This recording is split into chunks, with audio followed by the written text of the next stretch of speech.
ਕੀ ਤੁਸੀਂ ਜਾਣਦੇ ਹੋ ਕਿ ਆਯੁਰਵੇਦ ਵਿੱਚ ਮੂੰਗ ਦਾਲ ਨੂੰ ਸਭ ਤੋਂ ਸ੍ਰੇਸ਼ਟ ਦਾਲ ਮੰਨਿਆ ਗਿਆ ਹੈ ਤੇ ਇਸ ਦਾ ਸੇਵਨ ਹਰ ਰੋਜ਼ ਕਰਨ ਲਈ ਵਰਣਨ ਕੀਤਾ ਗਿਆ ਹੈ। ਆਓ ਆਯੁਰਵੈਦਿਕ ਵਿਧੀ ਨਾਲ ਬਣਾਉਂਦੇ ਹਾਂ ਮੂੰਗ ਦਾਲ।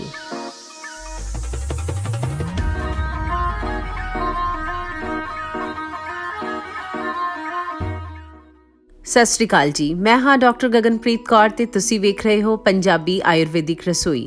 ਅੱਜ ਅਸੀਂ ਮੂੰਗ ਦਾਲ ਨੂੰ ਆਯੁਰਵੈਦਿਕ ਵਿਧੀ ਦੇ ਨਾਲ ਤਿਆਰ ਕਰਾਂਗੇ। ਬਹੁਤ ਘੱਟ ਲੋਕ ਨੇ ਜਿਨ੍ਹਾਂ ਨੂੰ ਮੂੰਗ ਦਾਲ ਪਸੰਦ ਹੁੰਦੀ ਹੈ। ਜ਼ਿਆਦਾਤਰ ਲੋਕ ਜਿਹੜੇ ਨੇ ਉਹ ਸਵਾਦਿਸ਼ਟ ਤੇ ਭਾਰੀ ਦਾਲਾਂ ਖਾਣਾ ਪਸੰਦ ਕਰਦੇ ਨੇ, ਪਰ ਮੂੰਗ ਦਾਲ ਇੱਕ ਐਸੀ ਦਾਲ ਹੈ ਜੇ ਤੁਸੀਂ ਇਹਦੇ ਗੁਣ ਸੁਣੋਗੇ ਤਾਂ ਤੁਹਾਨੂੰ ਆਪਣੇ ਆਪ ਲੱਗੇਗਾ ਕਿ ਇਹ ਦਾਲ ਤਾਂ ਸਾਨੂੰ ਹਰ ਰੋਜ਼ ਖਾਣੀ ਚਾਹੀਦੀ ਹੈ। ਬਾਕੀ ਆਯੁਰਵੈਦਿਕ ਦਿਨਚਰਿਆ ਦੇ ਵਿੱਚ ਇਹ ਸਪਸ਼ਟ ਵਰਣਨ ਕੀਤਾ ਗਿਆ ਹੈ ਕਿ ਮੂੰਗ ਦਾਲ ਨੂੰ ਸਾਨੂੰ ਹਰ ਰੋਜ਼ ਖਾਣਾ ਚਾਹੀਦਾ ਹੈ। ਆਪਣੇ ਡੇਲੀ ਡਾਈਟ ਚਾਰਟ ਦੇ ਵਿੱਚ ਸਾਨੂੰ ਇਹਨੂੰ ਸ਼ਾਮਿਲ ਜ਼ਰੂਰ ਕਰਨਾ ਚਾਹੀਦਾ ਹੈ। ਇਸ ਮੂੰਗ ਦਾਲ ਨੂੰ ਮੈਂ 6-7 ਘੰਟਿਆਂ ਲਈ ਭਿਉਂ ਕੇ ਰੱਖ ਦਿੱਤਾ ਸੀ।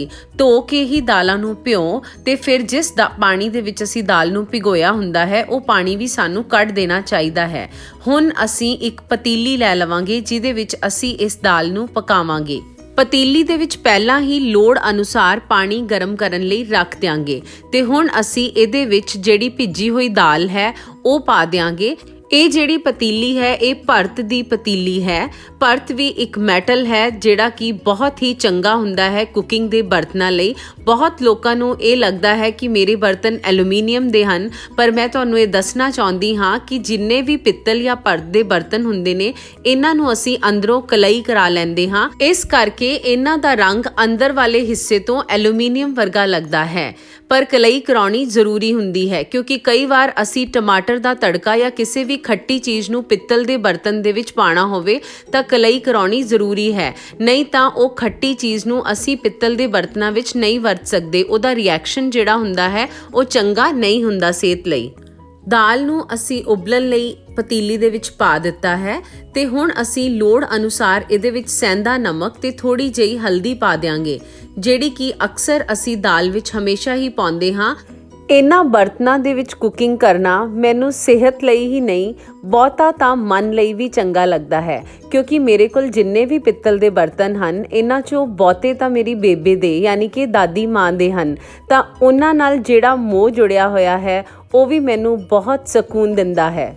ਪੁਰਾਣੇ ਸਮਿਆਂ ਵਿੱਚ ਲੋਕ ਆਪਣੇ ਬਰਤਨਾਂ ਦੇ ਉੱਪਰ ਆਪਣੇ ਵਡੇਰਿਆਂ ਦੇ ਨਾਮ ਵੀ ਜ਼ਰੂਰ ਲਿਖਾਉਂਦੇ ਸੀ, ਜਿਹਦੀ ਲੋੜ ਅੱਜ ਕੱਲ੍ਹ ਅਸੀਂ ਕੁਝ ਜ਼ਿਆਦਾ ਨਹੀਂ ਸਮਝਦੇ, ਪਰ ਇਸ ਪਤੀਲੀ ਤੇ ਮੇਰੇ ਬਾਬਾ ਜੀ ਦਾ ਨਾਮ ਵੀ ਲਿਖਿਆ ਹੋਇਆ ਹੈ। ਬਰਤਨਾਂ ਦੀ ਕਹਾਣੀ ਤੋਂ ਬਾਅਦ ਅਸੀਂ ਆਪਣੀ ਦਾਲ ਦੀ ਰੈਸਿਪੀ 'ਚ ਅੱਗੇ ਵਧਦੇ ਹਾਂ। ਹਲਦੀ ਤੇ ਨਮਕ ਪਾਉਣ ਤੋਂ ਬਾਅਦ ਅਸੀਂ ਬਰੀਕ ਕੱਟਿਆ ਹੋਇਆ ਇੱਕ ਪਿਆਜ਼ ਤੇ 5-7 ਕਲੀਆਂ ਲਸਣ ਦੀਆਂ ਵੀ ਇਹਦੇ ਵਿੱਚ ਪਾ ਦਿਆਂਗੇ। ਪਿਆਜ਼ ਤੇ ਲਸਣ ਨੂੰ ਅਸੀਂ ਅਲੱਗ ਤੋਂ ਤੜਕਾ ਨਹੀਂ ਲਗਾਉਣਾ, ਸਗੋਂ ਉਬਲਦੀ ਹੋਈ ਦਾਲ ਵਿੱਚ ਇਸੇ ਤਰ੍ਹਾਂ ਹੀ ਪਾ ਦੇਣਾ ਹੈ। ਤੇ ਹੁਣ ਅਸੀਂ ਇੱਕ ਛੋਟਾ ਟਮਾਟਰ ਵੀ ਪਾ ਦਿਆਂਗੇ। ਟਮਾਟਰ ਦਾ ਅਸੀਂ ਛਿਲਕਾ ਉਤਾਰ ਲੈਣਾ ਹੈ ਤੇ ਫਿਰ ਬਰੀਕ ਕੱਟ ਕੇ ਪਾਉਣਾ ਹੈ, ਇਸ ਤਰੀਕੇ ਦੇ ਨਾਲ ਜਿਸ ਤਰ੍ਹਾਂ ਮੈਂ ਤੁਹਾਨੂੰ ਦਿਖਾ ਰਹੀ ਹਾਂ। ਜਿਨ੍ਹਾਂ ਲੋਕਾਂ ਨੂੰ ਤੇਜ਼ਾਬ ਬਣਦਾ ਹੈ ਜਾਂ ਪਿੱਤ ਰੋਗ ਜ਼ਿਆਦਾ ਹੈ, ਜਿਨ੍ਹਾਂ ਦੇ ਸਰੀਰ ਵਿੱਚ ਅਮਲਤਾ ਹੈ, ਉਹਨਾਂ ਨੂੰ ਟਮਾਟਰ ਦਾ ਇਸਤੇਮਾਲ ਜ਼ਿਆਦਾ ਨਹੀਂ ਕਰਨਾ ਚਾਹੀਦਾ।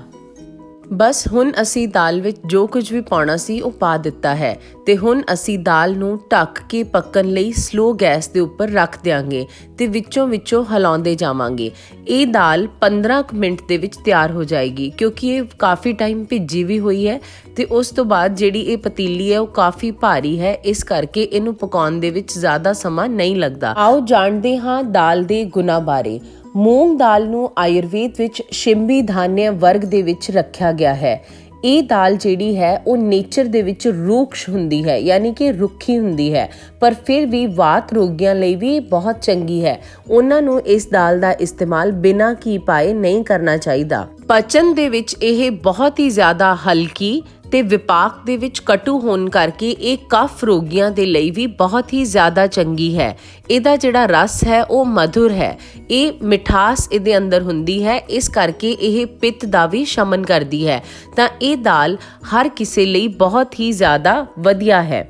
ਇਹ ਦਾਲ ਹਰ ਬਿਮਾਰੀ ਦੇ ਵਿੱਚ ਖਾਧੀ ਜਾ ਸਕਦੀ ਹੈ ਚਾਹੇ ਤੁਹਾਨੂੰ ਪੇਟ ਦੇ ਭਿਅੰਕਰ ਤੋਂ ਭਿਅੰਕਰ ਰੋਗ ਵੀ ਹਨ ਤਾਂ ਇਹ ਦਾਲ ਉਹਨਾਂ ਸਾਰਿਆਂ ਨੂੰ ਠੀਕ ਕਰਦੀ ਹੈ, ਕਿਉਂਕਿ ਇਹ ਦਾਲ ਡਿਟੌਕਸ ਦਾਲ ਹੈ। ਸਾਡੇ ਸਰੀਰ ਦੇ ਜਿੰਨੇ ਵੀ ਚੈਨਲ obstruct ਹੋਏ ਨੇ ਉਹਨਾਂ ਨੂੰ ਇਹ ਖੋਲ ਦਿੰਦੀ ਹੈ, ਸਾਰੇ ਰਸਤੇ ਖੋਲ ਦਿੰਦੀ ਹੈ, ਬਲੱਡ ਫਲੋ ਸਹੀ ਹੋ ਜਾਂਦਾ ਹੈ, ਮਲ ਮੂਤਰ ਦਾ ਤਿਆਗ ਹੋਣਾ ਸਹੀ ਸ਼ੁਰੂ ਹੋ ਜਾਂਦਾ ਹੈ। ਇਸ ਕਰਕੇ ਇਹ ਸਾਡੇ ਸਰੋਤਸਾਂ ਦੀ ਸ਼ੁੱਧੀ ਕਰਦੀ ਹੈ। ਤਾਂ ਇਸ ਦਾਲ ਦਾ ਇਸਤੇਮਾਲ ਤੁਸੀਂ ਕਿਸੇ ਵੀ ਬਿਮਾਰੀ ਦੇ ਵਿੱਚ ਕਰੋਗੇ ਤਾਂ ਤੁਹਾਨੂੰ ਫਾਇਦਾ ਹੋਏਗਾ। ਮਾਡਰਨ ਟੈਕਸਟ ਦੇ ਅਨੁਸਾਰ ਇਹ ਦਾਲ ਦੇ ਵਿੱਚ ਫੈਟ ਦੀ ਮਾਤਰਾ ਬਿਲਕੁਲ ਹੀ ਘੱਟ ਹੁੰਦੀ ਹੈ, ਫਾਈਬਰ ਬਹੁਤ ਜ਼ਿਆਦਾ ਹੁੰਦਾ ਹੈ ਤੇ ਪ੍ਰੋਟੀਨ ਵੀ ਚੰਗੀ ਮਾਤਰਾ ਦੇ ਵਿੱਚ ਮਿਲਦਾ ਹੈ ਤੇ ਕੈਲਰੀਜ਼ ਬਹੁਤ ਘੱਟ ਹੁੰਦੀਆਂ ਨੇ। ਇਹ ਦਾਲ vitamin A, B, C, E ਤੇ ਆਇਰਨ, ਕੈਲਸ਼ੀਅਮ, ਪੋਟਾਸ਼ੀਅਮ ਵਰਗੇ ਮਿਨਰਲਸ ਦੇ ਵਿੱਚ ਰਿਚ ਹੁੰਦੀ ਹੈ। ਇਹ ਪਾਵਰਫੁਲ ਸੋਰਸ ਹੈ ਵੈਜੀਟੇਰੀਅਨ ਪ੍ਰੋਟੀਨ ਦਾ। ਹੈਲਦੀ weight loss ਦੇ ਵਿੱਚ ਇਹ ਬਹੁਤ ਮਦਦ ਕਰਦੀ ਹੈ। ਇਹ ਸਾਡੀਆਂ ਕ੍ਰੇਵਿੰਗਸ ਨੂੰ ਸ਼ਾਂਤ ਕਰਕੇ ਸਾਨੂੰ ਕਾਫੀ ਟਾਈਮ ਤੱਕ ਭੁੱਖ ਤੋਂ ਬਚਾ ਕੇ ਰੱਖਦੀ ਹੈ। ਜੇ ਅਸੀਂ ਇਸ ਦਾਲ ਦਾ ਸੇਵਨ ਕਰਦੇ ਹਾਂ ਤਾਂ ਸਾਨੂੰ ਭੁੱਖ ਨਹੀਂ ਲੱਗਦੀ, ਸਾਡੀ એનર્ਜੀ ਵੀ ਲੋ ਨਹੀਂ ਹੁੰਦੀ, ਸਾਡਾ ਜਿਹੜਾ ਮੈਟਾਬੋਲਿਜ਼ਮ ਹੈ ਉਹ ਬਹੁਤ ਜ਼ਿਆਦਾ ਵੱਧ ਜਾਂਦਾ ਹੈ, ਜਿਹਦੇ ਕਰਕੇ ਸਾਡੇ ਅੰਦਰ ਕੋਈ ਵੀ ਟੌਕਸਿਨਸ ਜਿਹੜੇ ਨੇ ਉਹ ਜਮ੍ਹਾਂ ਨਹੀਂ ਹੁੰਦੇ ਤੇ ਸਾਡਾ ਇਮਿਊਨ ਸਿਸਟਮ ਵੀ ਸਟਰੋਂਗ ਹੋ ਜਾਂਦਾ ਹੈ। ਕਿਉਂਕਿ ਮੂੰਗ ਦਾਲ ਜਿਹੜੀ ਹੈ ਉਹ ਬੈਡ ਕੋਲੇਸਟ੍ਰੋਲ ਨੂੰ ਬਿਲਕੁਲ ਖਤਮ ਕਰ ਦਿੰਦੀ ਹੈ ਤੇ ਜਿਹੜੀ ਸਾਡੀਆਂ ਆਰਟਰੀਜ਼ ਤੇ ਵੇਨਸ ਨੇ ਇਹਨਾਂ ਦੀ ਫਲੈਕਸੀਬਿਲਿਟੀ ਨੂੰ ਵਧਾ ਦਿੰਦੀ ਹੈ।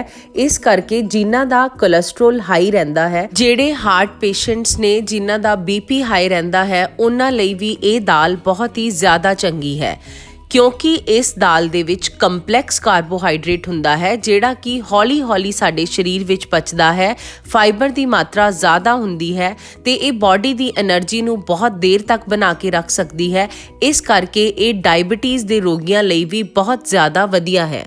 ਦਾਲ ਦੇ ਫਾਇਦੇ ਸੁਣਦੇ ਸਾਡੀ ਜਿਹੜੀ ਦਾਲ ਹੈ ਉਹ ਬਿਲਕੁਲ ਵਧੀਆ ਤਰੀਕੇ ਨਾਲ ਪੱਕ ਗਈ ਹੈ। ਹੁਣ ਅਸੀਂ ਇਹਨੂੰ ਤੜਕਾ ਲਗਾਵਾਂਗੇ। ਤੁਸੀਂ ਦਾਲ ਨੂੰ ਪਕਾਉਣ ਲੱਗੇ ਹੀ ਇਹਦੇ ਵਿੱਚ ਸਭ ਕੁਝ ਪਾ ਸਕਦੇ ਹੋ, ਹਲਦੀ, ਨਮਕ, ਹਰੀ ਮਿਰਚ, ਧਨੀਆ, ਲਸਣ, ਜੋ ਵੀ ਕੁਝ ਤੁਸੀਂ ਪਾਉਣਾ ਹੈ ਦਾਲ ਦੇ ਵਿੱਚ ਇਸੇ ਤਰੀਕੇ ਪਕਾ ਲਓ।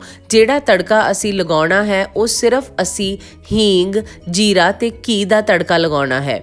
ਘੀ ਨੂੰ ਅਸੀਂ ਪੈਨ ਦੇ ਵਿੱਚ ਗਰਮ ਕਰ ਲਵਾਂਗੇ, ਥੋੜਾ ਜਿਹਾ ਬਸ ਮੈਲਟ ਹੀ ਕਰਨਾ ਹੈ। ਹੁਣ ਜਿਵੇਂ ਹੀ ਘੀ ਮੈਲਟ ਹੋ ਜਾਏਗਾ ਅਸੀਂ ਇਹਦੇ ਵਿੱਚ ਥੋੜੀ ਜਿਹੀ ਹੀਂਗ, ਥੋੜਾ ਜਿਹਾ ਜੀਰਾ, ਥੋੜੀ ਕਾਲੀ ਮਿਰਚ ਤੇ ਥੋੜਾ ਜਿਹਾ ਧਨੀਆ ਪਾਊਡਰ ਘੀ ਦੇ ਵਿੱਚ ਰੋਸਟ ਕਰਕੇ ਬਸ ਅਸੀਂ ਦਾਲ ਦੇ ਵਿੱਚ ਪਾ ਦੇਣਾ ਹੈ। ਇਹ ਸੀ ਸਾਡੀ ਦਾਲ ਦਾ ਤੜਕਾ।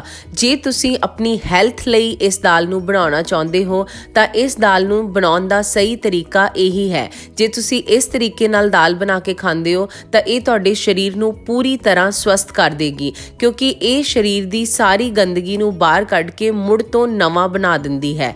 ਇਹ ਦਾਲ ਦਾ ਸੇਵਨ ਹਰ ਰੋਜ਼ ਕਰਨ ਨੂੰ ਕਿਹਾ ਗਿਆ ਹੈ। ਗ੍ਰੈਣੀ ਦੇ ਰੋਗੀ, IBS ਦੇ ਰੋਗੀ, ਜਿੰਨਾ ਮਰਜ਼ੀ ਪੇਟ ਦੀ ਕੋਈ ਤਕਲੀਫ ਹੈ, ਤੁਹਾਨੂੰ ਐਸਿਡ ਬਣਦਾ ਹੈ, ਗੈਸ ਬਣਦੀ ਹੈ, ਤੁਸੀਂ ਬੇਸ਼ੱਕ ਰੋਟੀ ਖਾਣੀ ਛੱਡ ਕੇ ਪਤਲੀ ਇਹ ਦਾਲ ਖਾਣੀ ਸ਼ੁਰੂ ਕਰ ਦਿਓ, ਤੁਹਾਡਾ ਪੇਟ 5-6 ਦਿਨਾਂ ਵਿੱਚ ਹੀ ਸਵਸਥ ਹੋ ਜਾਏਗਾ। ਤੁਸੀਂ ਬਹੁਤ ਸਾਰੇ ਤੁਹਾਡੇ ਚੋਂ ਲੋਕ ਡਿਟੌਕਸ ਸ਼ਬਦ ਨੂੰ ਬਹੁਤ ਚੰਗੀ ਤਰ੍ਹਾਂ ਜਾਣਦੇ ਹੋਣਗੇ ਤੇ ਤੁਸੀਂ ਖਾਸ ਕਰਕੇ ਆਯੁਰਵੇਦ ਡਾਕਟਰਸ ਕੋਲ ਡਿਟੌਕਸ ਦੇ ਲਈ ਜਾਂਦੇ ਹੋ। ਇੱਥੋਂ ਤੱਕ ਕਿ ਤੁਸੀਂ ਚਾਹੁੰਦੇ ਹੋ ਕਿ ਸਾਨੂੰ ਇਮਿਊਨਿਟੀ ਨੂੰ ਸਟਰੋਂਗ ਕਰਨ ਲਈ ਕੁਝ ਦਿੱਤਾ ਜਾਵੇ, ਤੁਸੀਂ ਇਹ ਦਾਲ ਨੂੰ ਖਾਓ। ਇਹ ਦਾਲ ਤੁਹਾਡੀ ਇਮਿਊਨਿਟੀ ਨੂੰ ਵੀ ਸਟਰੋਂਗ ਕਰੇਗੀ, ਤੁਹਾਡੀ ਡਿਟੌਕਸੀਫਿਕੇਸ਼ਨ ਵੀ ਕਰੇਗੀ, ਤੁਹਾਡੇ ਚੈਨਲਸ ਦੀ obstruction ਨੂੰ ਦੂਰ ਕਰੇਗੀ ਤੇ ਤੁਹਾਡੇ ਸਰੀਰ ਨੂੰ ਬਿਲਕੁਲ ਹੀ ਕਲੀਨ ਕਰ ਦੇਵੇਗੀ। ਤੁਸੀਂ ਜੇ ਇਹ ਦਾਲ ਨੂੰ ਜ਼ਿਆਦਾ ਹੈਵੀ ਨਹੀਂ ਖਾਣਾ ਚਾਹੁੰਦੇ, ਸਿਰਫ 2 ਚਮਚ ਦਾਲ ਨੂੰ 2-3 ਘੰਟੇ ਭਿਗੋ ਦਿਓ ਤੇ ਉਹਦੇ ਵਿੱਚ ਕਾਫੀ ਸਾਰਾ ਪਾਣੀ ਪਕਾ ਕੇ ਪਤਲਾ ਜਿਹਾ ਦਾਲ ਦਾ ਸੂਪ ਬਣਾ ਲਵੋ। ਉਸ ਦਾਲ ਦੇ ਸੂਪ ਨੂੰ ਤੁਸੀਂ ਗਲਾਸ ਦੇ ਵਿੱਚ ਵੀ ਪਾ ਕੇ ਪੀ ਸਕਦੇ ਹੋ। ਹਰ ਰੋਜ਼ ਇੱਕ એનર્ਜੀ ਡਰਿੰਕ ਦੇ ਤੌਰ ਤੇ ਉਹਨੂੰ ਲਓ। ਕਿਸੇ ਵੀ ਸਮੇਂ ਤੁਸੀਂ ਇਸ ਦਾਲ ਦਾ ਸੇਵਨ ਕਰ ਸਕਦੇ ਹੋ। ਇਹ ਬਹੁਤ ਹੀ ਜ਼ਿਆਦਾ ਪੌਸ਼ਟਿਕ ਹੈ ਤੇ ਰਾਤ ਦੇ ਸਮੇਂ ਇਹਨੂੰ ਪਤਲਾ ਹੀ ਬਣਾ ਕੇ ਦਾਲ ਦਾ ਜਿਹੜਾ ਸੂਪ ਹੈ ਇਹਦਾ ਸੇਵਨ ਜੇ ਤੁਸੀਂ ਲਗਾਤਾਰ ਕਰਨਾ ਸ਼ੁਰੂ ਕਰ ਦਿੰਦੇ ਹੋ ਤੇ ਰੋਟੀ ਖਾਣੀ ਬੰਦ ਕਰ ਦਿੰਦੇ ਹੋ ਤੇ 6:30 ਤੋਂ 7 ਵਜੇ ਦੇ ਵਿਚਕਾਰ ਲੈ ਲੈਂਦੇ ਹੋ ਤਾਂ ਤੁਸੀਂ ਦੇਖੋਗੇ ਕਿ 1 ਮਹੀਨੇ ਦੇ ਅੰਦਰ ਹੀ ਤੁਹਾਡਾ 5-6 ਕਿਲੋ ਵਜ਼ਨ ਬਹੁਤ ਹੀ ਆਸਾਨੀ ਨਾਲ ਘਟ ਜਾਏਗਾ। ਇੱਥੋਂ ਤੱਕ ਕਿ ਜਿਨ੍ਹਾਂ ਨੂੰ ਵੀਟ ਐਲਰਜੀ ਜਾਂ ਮਿਲਕ ਐਲਰਜੀ ਵੀ ਹੁੰਦੀ ਹੈ, ਆਯੁਰਵੇਦ ਕਹਿੰਦਾ ਹੈ ਕਿ ਉਹਨਾਂ ਦੀ ਗ੍ਰਹਿਣੀ ਜਿਹੜੀ ਹੈ ਉਹ ਦੂਸ਼ਿਤ ਹੋ ਚੁੱਕੀ ਹੈ ਤੇ ਗ੍ਰਹਿਣੀ ਦੀ ਦੁਸ਼ਟੀ ਨੂੰ ਠੀਕ ਕਰਨ ਲਈ ਜੇ ਤੁਸੀਂ ਲਗਾਤਾਰ ਇਹਦਾ ਸੇਵਨ ਕਰਦੇ ਹੋ ਤਾਂ ਹੌਲੀ ਤੁਹਾਡਾ ਪੇਟ ਸਭ ਕੁਝ ਪਚਾਉਣ ਲੱਗ ਜਾਂਦਾ ਹੈ। ਜ਼ਿਆਦਾਤਰ ਲੋਕ ਇਸ ਤਰੀਕੇ ਦੇ ਵੀ ਮਿਲਦੇ ਹਨ ਜਿਹੜੇ ਕਿ ਬਹੁਤ ਹਲਕਾ ਖਾਣਾ ਖਾ ਰਹੇ ਨੇ, ਪਰ ਉਹਨਾਂ ਦੀ ਗ੍ਰਹਿਣੀ ਇੰਨੀ ਦੂਸ਼ਿਤ ਹੋ ਚੁੱਕੀ ਹੈ ਕਿ ਉਹਨਾਂ ਨੂੰ ਉਹ ਵੀ ਨਹੀਂ ਪਚਦਾ। ਉਦੋਂ ਪਤਲਾ ਪਤਲਾ ਦਾਲ ਦਾ ਸੂਪ ਪੀ ਕੇ ਆਪਣੀ ਗ੍ਰਹਿਣੀ ਨੂੰ ਠੀਕ ਕਰੋ। ਹੁਣ ਸਾਡੀ ਜਿਹੜੀ ਦਾਲ ਹੈ ਉਹ ਬਿਲਕੁਲ ਸਰਵ ਕਰਨ ਲਈ ਵੀ ਤਿਆਰ ਹੈ। ਇਹਦੇ ਉੱਪਰ ਥੋੜੇ ਜਿਹੇ ਧਨੀਏ ਦੇ ਪੱਤੇ ਪਾ ਦਿਓ ਤੇ ਦਾਲ ਜਿਹੜੀ ਹੈ ਉਹ ਤਿਆਰ ਹੈ। ਮੇਰੇ ਜਿਹੜੇ ਗੁਰੂ ਜੀ ਨੇ ਉਹ ਇਹ ਕਹਿੰਦੇ ਨੇ ਕਿ ਜ਼ਿੰਦਗੀ ਤਾਂ ਹਰ ਕਿਸੇ ਨੂੰ ਮਿਲਦੀ ਹੈ, ਮੌਤ ਵੀ ਹਰ ਕਿਸੇ ਨੂੰ ਆਉਣੀ ਹੈ, ਪਰ ਜੋ ਜ਼ਿੰਦਗੀ ਮਿਲੀ ਹੈ ਉਹਨੂੰ ਬਿਮਾਰੀਆਂ ਨਾਲ ਕਿਉਂ ਗੁਜ਼ਾਰਨਾ। ਇਸ ਕਰਕੇ ਜਿਹੜੇ ਲੋਕ ਇਹ ਚੀਜ਼ ਸਮਝ ਜਾਂਦੇ ਨੇ ਪਰਮਾਤਮਾ ਨੇ ਸਾਨੂੰ ਸਰੀਰ ਬਹੁਤ ਸੋਹਣਾ ਦਿੱਤਾ ਹੈ, ਉਹਦਾ ਖਿਆਲ ਰੱਖਣਾ ਸਾਡਾ ਫਰਜ਼ ਬਣਦਾ ਹੈ। ਇਸ ਤਰ੍ਹਾਂ ਦਾ ਭੋਜਨ ਲੈਣਾ ਵੀ ਪਰਮਾਤਮਾ ਦੀ ਭਗਤੀ ਵਰਗਾ ਲੱਗਦਾ ਹੈ। ਤੇ ਜੇ ਅਸੀਂ ਤਾਮਸਿਕ ਭੋਜਨ ਦਾ ਸੇਵਨ ਕਰਦੇ ਹਾਂ ਤਾਂ ਉਹ ਵੀ ਸਾਡੇ ਮਨ ਨੂੰ ਤਾਮਸਿਕ ਹੀ ਕਰ ਦਿੰਦਾ ਹੈ। ਮੈਨੂੰ ਉਮੀਦ ਹੈ ਕਿ ਤੁਹਾਨੂੰ ਇਹ ਵੀਡੀਓ ਪਸੰਦ ਆਈ ਹੋਵੇਗੀ। ਮੈਂ ਫਿਰ ਮਿਲਾਂਗੀ ਇੱਕ ਹੋਰ ਨਵੀਂ ਵੀਡੀਓ ਦੇ ਨਾਲ। ਤਦ ਤੱਕ ਲਈ ਸਤਿ ਸ਼੍ਰੀ ਅਕਾਲ।